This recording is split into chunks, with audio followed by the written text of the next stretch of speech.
오늘 본문의 내용은요, 천사 가브리엘이 나사렛의 한 처녀 마리에게 옵니다. 그리고 그가 성령으로 아들을 잉태하리니 예수라고 이름을 지으라고 전합니다. 마리아가 이야기를 해요. 나는 남자를 알지 못하는데 어찌 이런 일이 있을 수 있겠습니까? 묻자 천사가 대답하죠. 성령의 능력과 또 엘리사벳이 임신 소식을 전하면서 하나님의 모든 말씀은 능하지 못하심이 없느니라, 이렇게 말씀하세요. 그리고 마리아는요, 이해가 되지 않아도 하나님 계획 앞에서 주의 여정이 오니 말씀대로 이루어지니이다 라고 순종한다 라는 내용이 오늘 본문의 내용입니다. 제가 이 본문을 묵상하면서 그런 생각이 들었어요. 성탄절을 앞두고 본문 잡기가 어렵다 라는 걸 하나 느꼈어요. 늘 하던 본문 중에 하나이기 때문에 그래요. 그런데 특별히 마음에 와닿은 것이 마리아가 이 말씀을 듣고 얼마나 기다렸을까 하는 생각이 들었어요. 여러분들 지금 삶 가운데 기다리고 계시는 것들이 있습니까? 우리가 몇 주 전에 주식 특강을 들었어요. 혹시 사놓고 오르나 내리나 기다리고 계시는 분 계십니까? 여러분 삶 가운데 어떤 기다림을 지금 기다리고 있습니까? 고3을 자녀로 둔 우리 집사님, 아이 합격 소식을 기다릴 줄 믿습니다. 제가 지난주에 차량 운행하면서 유미에게 수시 합격에 대한 걸 물어봤어요. 원래 물어보면 안 되는데 너무 궁금해가지고 물어봤어요. 여러분들은 뭘 기다리고 있어요? 어떤 분들은 기도 제목을 갖고 기도하면서 응답을 기다리는 분이 있어요. 청년들은 배우자가 언제 나타날까? 그것 때문에 기다리는 사람들도 있어요. 왜 빨리 안 나타나냐고 얘기해요. 아니, 나타나도 모를 때가 있어요. 다 하나님의 때가 있어요. 그게 희한해요. 또 어떤 분들은요, 가족이 신앙이 회복되기를 기다리는 사람들도 있을 줄 알아요. 가족 구원을 놓고 기도하면서 기다리고 있는 사람들도 있어요. 문제가 있어서 그것 때문에 그걸 놓고 기도하고 있는 사람들도 있을 줄 압니다. 사람들마다 기다리는 것들이 있어요. 그런데 이 기다림의 시간을 어떤 자세로 봐야 되는가 하는 거예요.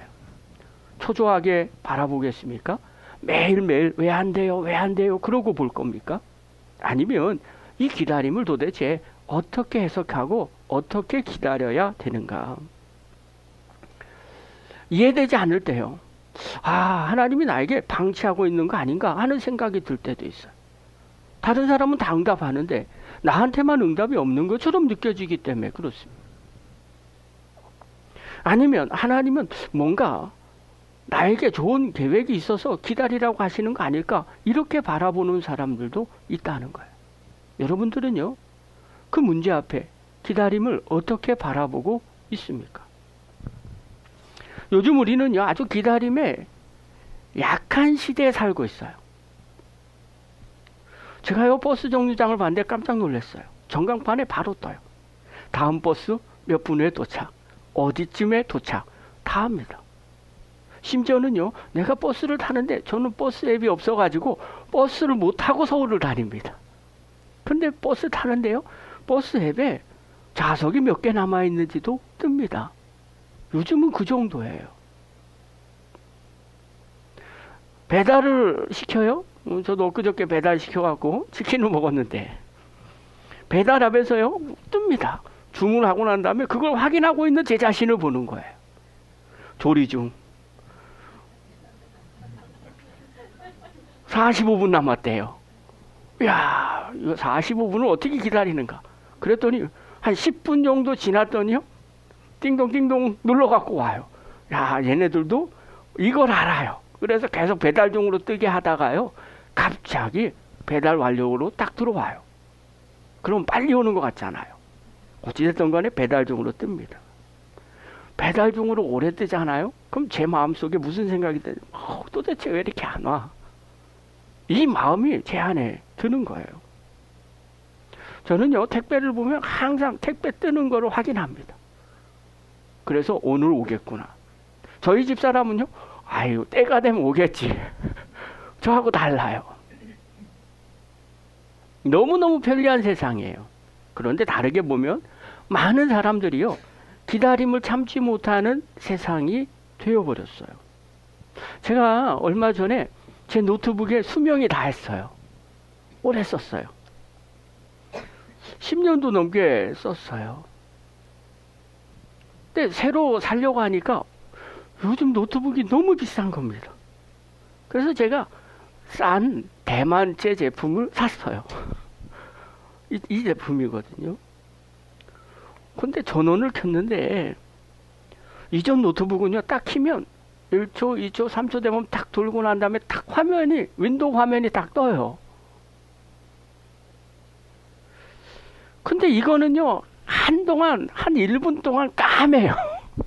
켰는지 안 켰는지 잘 몰라요. 그러다가 이 표시가 나옵니다. 겨우 윈도우가 뜨는 거예요. 저는요, 맨 처음에 어떻게 생각했냐면요, 원래 이 노트북은 느린가 보다, 이렇게 생각을 했었어요. 그런데 조금 지나는데 긴가민가 하는 거예요. 이게 진짜 느린 건지 아니면 고장 난 건지.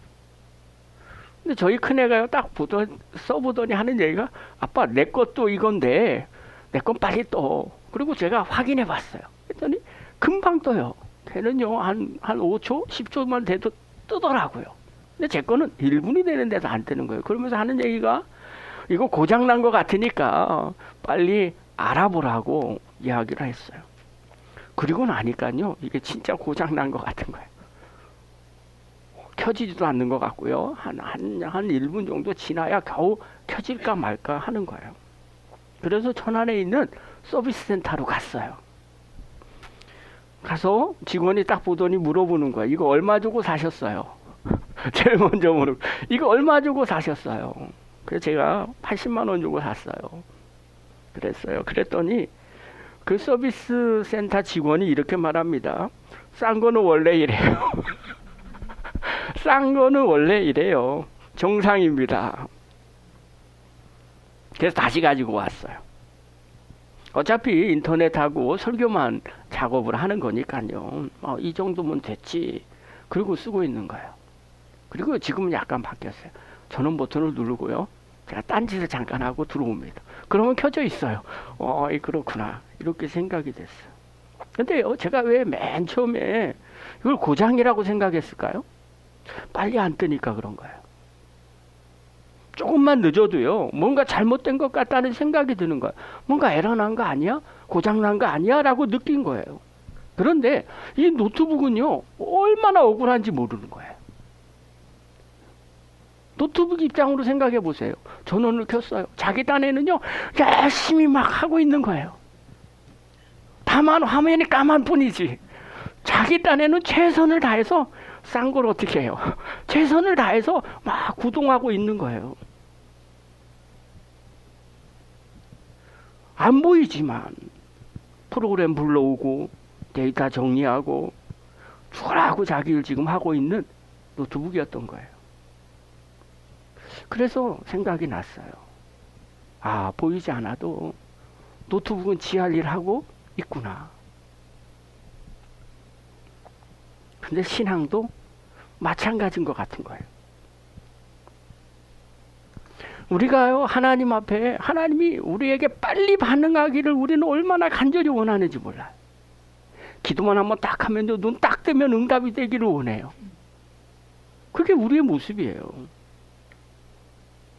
눈물로 쫙 막 하고 나서 집에 가면 뭔가 싹 바뀌어지는 그 모습을 우리가 기대를 하고 있는 거예요. 그런데요, 상황은 그대로인 것 같아요. 하나님을 쳐다봐도요, 하나님은 뭔가 그대로 있는 것 같아요. 일도 안 하시는 것처럼 느껴져요. 그때 우리가 그렇게 생각이 드는 거예요. 하나님, 에러 난 것 같아요. 하나님, 뭔가 좀 잘못된 것 같아요. 제가 기도해도요, 남들은 따박따박 응답되는데 내 인생은 뭔가 하나님이 건들지 않고 방치하는 것 같아요. 그런데요, 우리가 다시 보면 우리 하나님은 그렇게 매정한 하나님이 아니시라는 거예요. 노트북에요, 까맣게 보여도 보이지 않는 작업이 계속 진행되는 것처럼 우리가 기도하고 하나님 바라보고 우리가 원하는 대로 되지 않는 이 기다림 속에서도요, 하나님은 분명하게 조용히 하나님의 일을 하고 계시더라는 거예요. 여러분, 이 영적인 눈이 오늘 열려지기를 바랍니다. 오늘 본문 속의 마리아도 그랬던 것 같아요. 겉으로 보기에는 아무것도 안 일어나는 것 같아요. 그러나 30년간의 그 생애 동안 기다리고 기다렸어요. 그랬더니 그 예수님께서 공생애를 시작을 하십니다. 이해되지 않는 그 시간도요, 하나님이 우리와 함께하고 계시는 시간이라는 거예요. 그래서 하나님은요, 임마누엘의 하나님이에요. 우리와 함께 하시는 하나님이시라는 거예요. 오늘 성경을요, 그런 관점에서 보겠습니다. 갈릴리의 작은 나사렛 동네에 별로 주목받지 못하는 시골 동네였습니다. 그곳에 마리아라는 한 젊은 여성이 살았어요. 그는요, 요셉과 약혼한 상태였습니다. 평범하지만 소박하게 결혼을 준비하고 앞날을 꿈꾸던 여인이었어요. 그런데 어느 날 갑자기 천사 가브리엘이 마리아에게 나타납니다. 28절 한번 봅시다. 읽겠습니다. 시작. 천사가 안으로 들어가서 마리아에게 말하였다. 기뻐하여라, 은혜를 입은 자야, 주님께서 그대와 함께 하신다. 마리아는요, 이 인사를 듣고 크게 놀라요. 아니, 이게 도대체 무슨 일인가? 29절 한번 봅시다. 읽겠습니다. 시작. 마리아는 그 말을 듣고 몹시 놀라 도대체 그 인사말이 무슨 뜻일까 하고 궁금히 여겼다. 예, 깜짝 놀란 거예요. 왜 그러냐면 주님께서 너와 함께 하신다, 그러는 이야기를 듣고 도대체 이게 뭔가, 그런 생각이 든 거예요.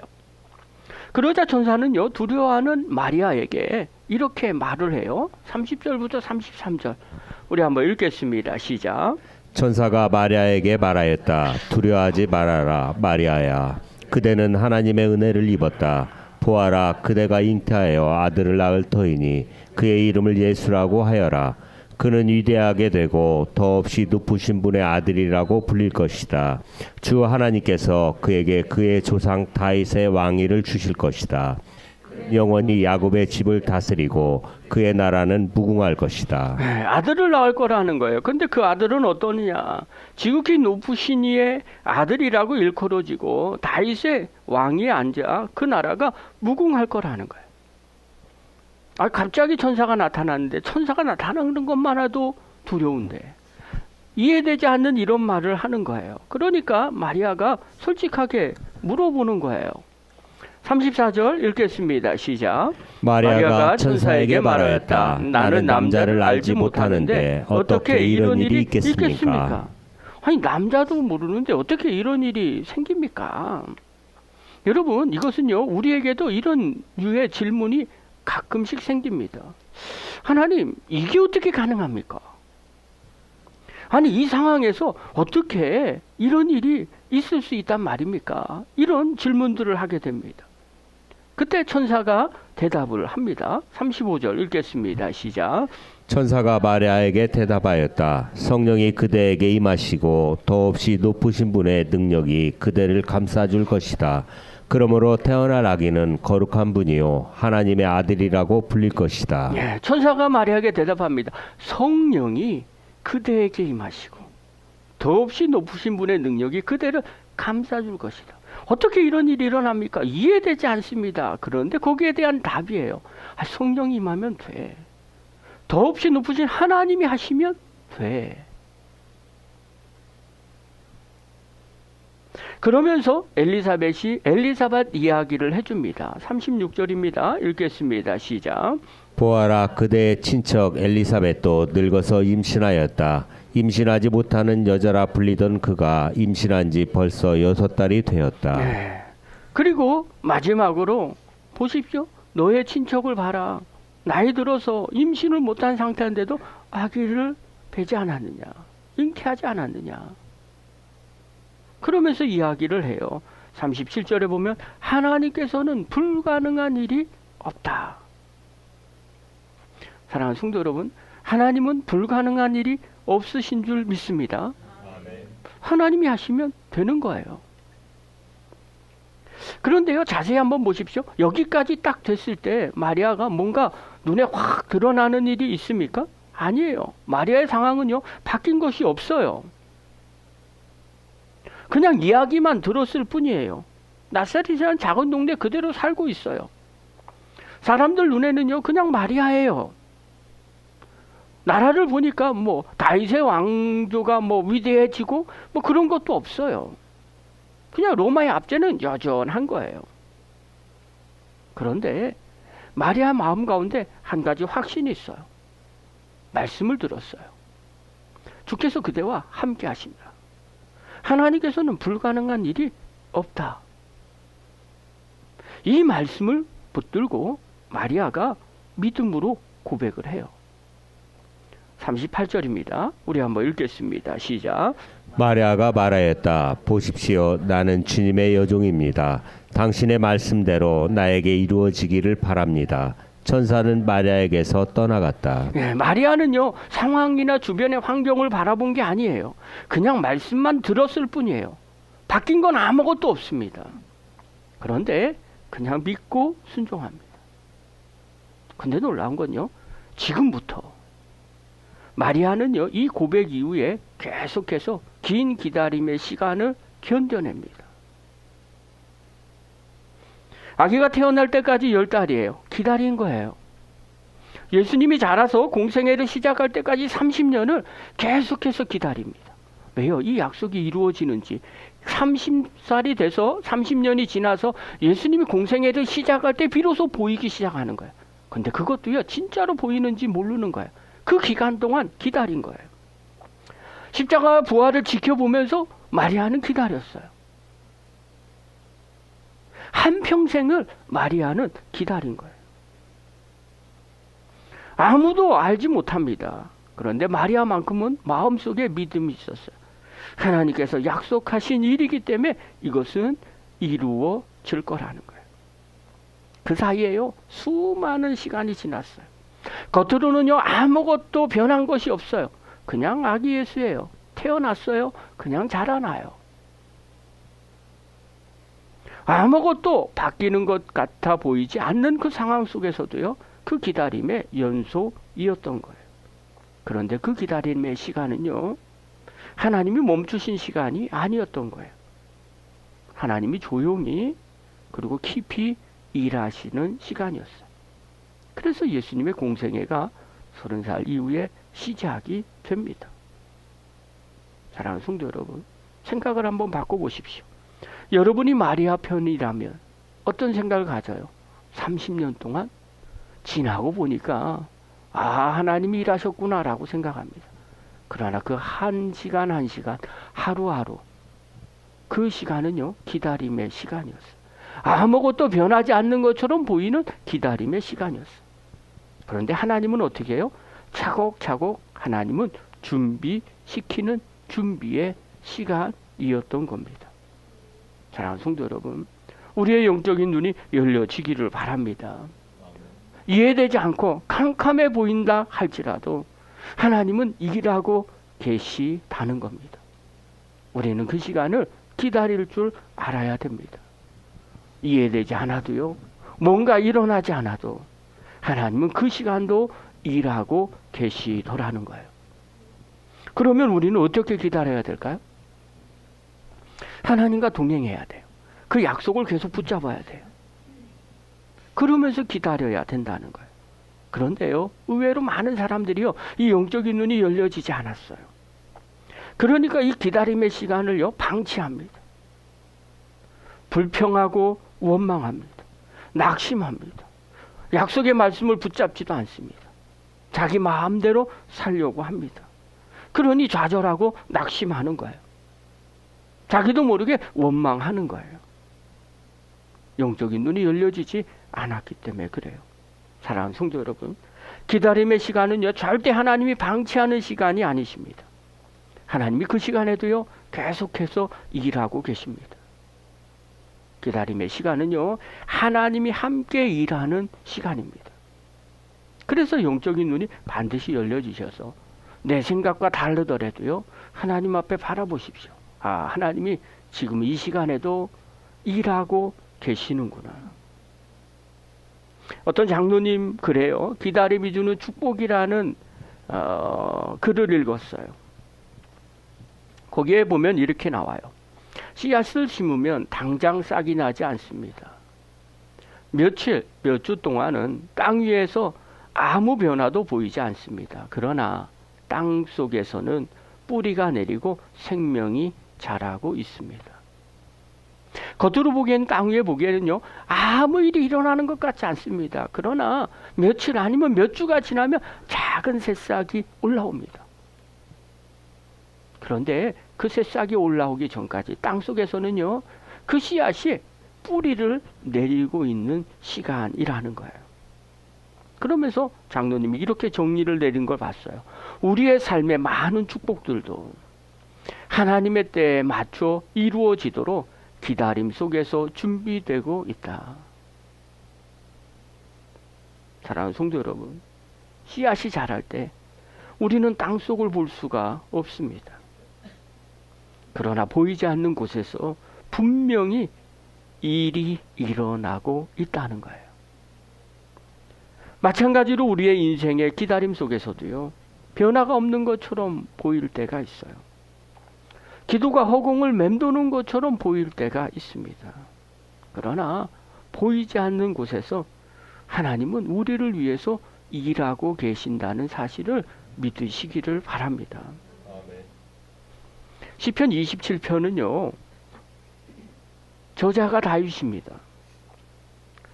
시의 앞부분에 다윗이 이렇게 믿음으로 고백을 해요. 주님이 나의 빛, 나의 구원이신데 내가 누구를 두려워하랴.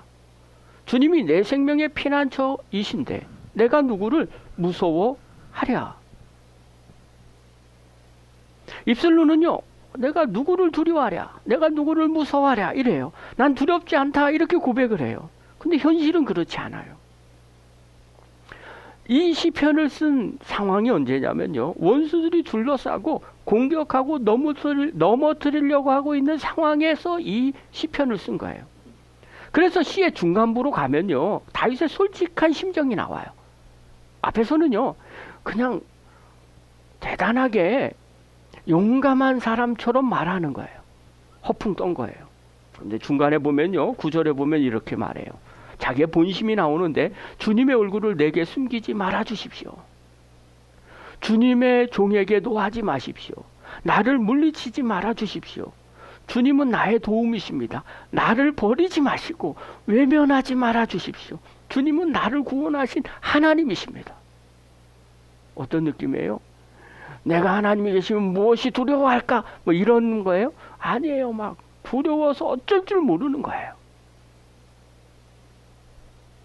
다윗이요, 막 흔들리고 있는 거예요. 적들이 있으니까, 공격하고 자기를 넘어뜨리려 하니까 막 흔들리고 있는 거예요. 이 긴장감과 흔들림 속에서 바울이 맨 마지막에 이렇게 고백을 해요. 14절이에요. 너는 주님을 기다려라. 마지막이에요.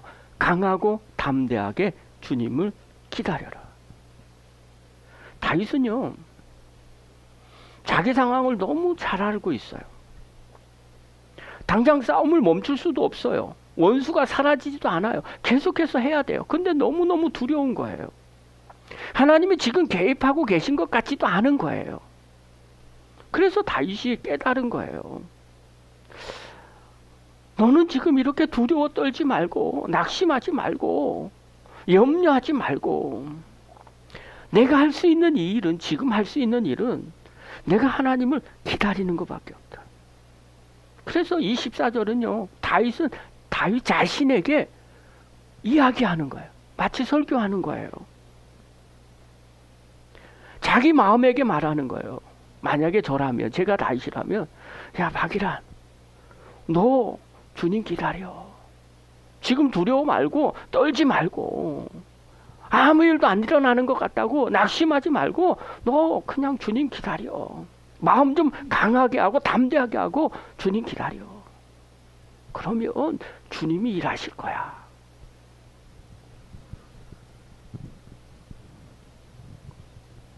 여러분, 다윗도요, 깜깜할 때가 있었어요. 기도하면 바로 응답되지 않을 때가 있었어요.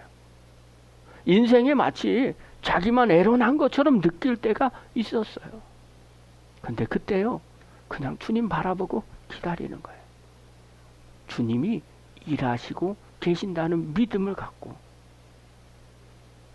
우리도 마찬가지예요. 우리도 하나님의 때를 기다려야 합니다. 하나님이 우리에게 함께 하시고 우리와 함께 일하시더라는 거예요. 그래서 고백하시기 바랍니다. 답이 없어도요, 방향이 보이지 않아도, 하나님의 침묵처럼 느껴질 때도, 주님, 상황이 아직 그대로지만 나는 주님을 기다립니다. 강하고 담대하게 주님이 일하실 때를 믿고 기다리겠습니다. 여러분, 이것이 진짜 믿음이에요. 기다림은요, 우리의 영적인 눈을 새롭게 하셔야 됩니다. 책 하나를 추천할게요. 두란노에서 나온 책이에요. 기다림은 낭비가 아니다.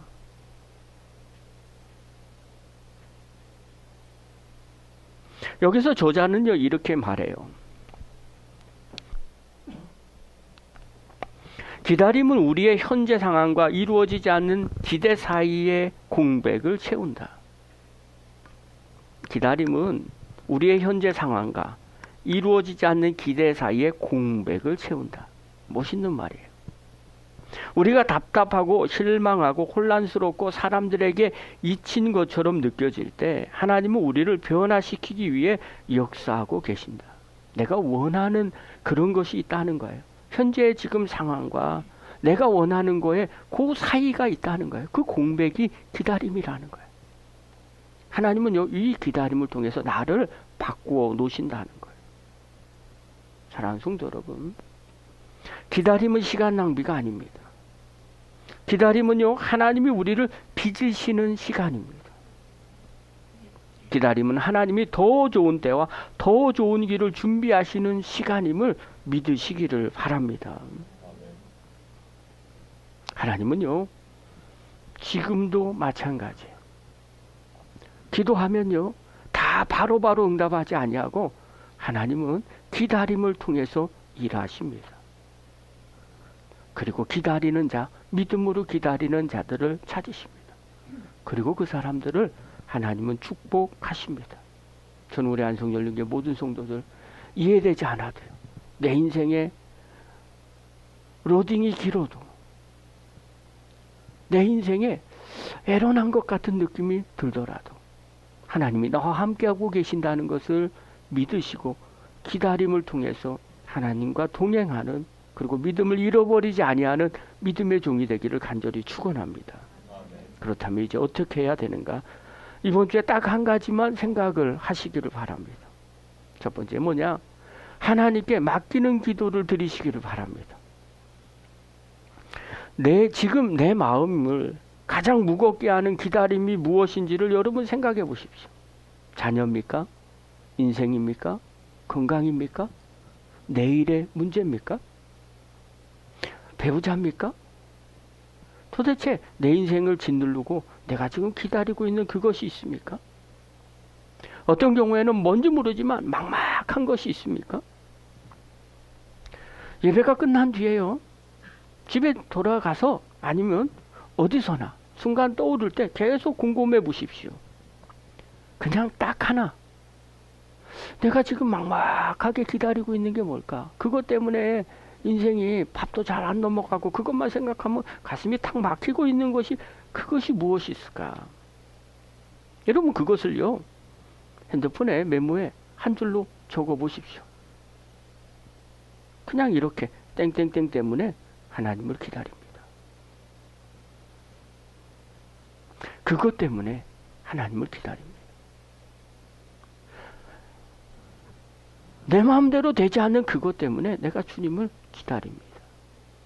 때로는요, 그것 때문에 내가 주님을 바라보는 겸손함이 그 안에 들어있어요. 그것 때문에 더 기도하게 되고요. 그것 때문에 더 하나님 앞에 가까이 나가는 그것이 있어요. 그것 때문에 내가 하나님을 기다립니다. 그리고요, 그 기도 제목을 가지고 기도할 때마다 꼭 한마디씩 하십시오. 그것 때문에 내가 주님을 기다립니다. 자녀 때문에 내가 주님을 기다립니다. 건강 때문에 내가 주님을 기다립니다. 내일의 문제 때문에 내가 주님을 기다립니다. 짧게 기도해 보십시오. 주님, 이 문제 놓고 조급해하던 내 마음을 내려놓습니다. 기다림의 시간에도 하나님이 저와 함께 하시는 시간인 줄 믿습니다. 주님의 때, 주님의 방법을 기다리겠습니다. 이렇게 기도하십시오. 떠오를 때마다 기도하십시오. 그 문제가 떠오를 때마다 기도를 계속 드리십시오. 아니, 왜 이렇게 나에게만 늦게 응답됩니까? 그렇게 기도하는 게 아니라, 주님, 지금도 일하고 계시는 줄 믿습니다. 그렇게 고백하고 기다리십시오. 그렇게 할 때요, 우리의 기다림은요, 단순한 버팀이 아니라 하나님을 신뢰하는 훈련이 될 수 있습니다. 그리고 하나님이 때가 되면요, 하나님이 응답의 역사로 인도해 주십니다. 저와 여러분, 주님 앞에 기다림의 시간을 통해서, 또 이 기다림의 시간을 통해서 하나님 앞에 더 가까이 나가는, 그리고 하나님의 때 응답을 누리는 믿음의 거룩한 종들 되기를 간절히 축원합니다. 기도하겠습니다. 하나님 아버지, 은혜를 감사드립니다. 이해되지 않아도, 또 내 삶에 캄캄하게 보일지라도, 또 빨리 응답되지 않아도 하나님의 선한 계획이 있는 줄 압니다. 그런 시간 속에서도 하나님이 지금도 우리를 위해서, 나를 위해서 일하고 계시는 줄 믿습니다.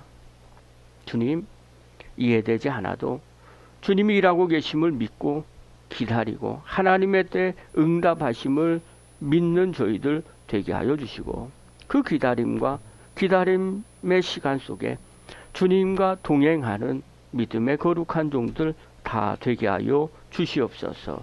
예수님의 이름으로 감사하며 기도하옵나이다. 아멘.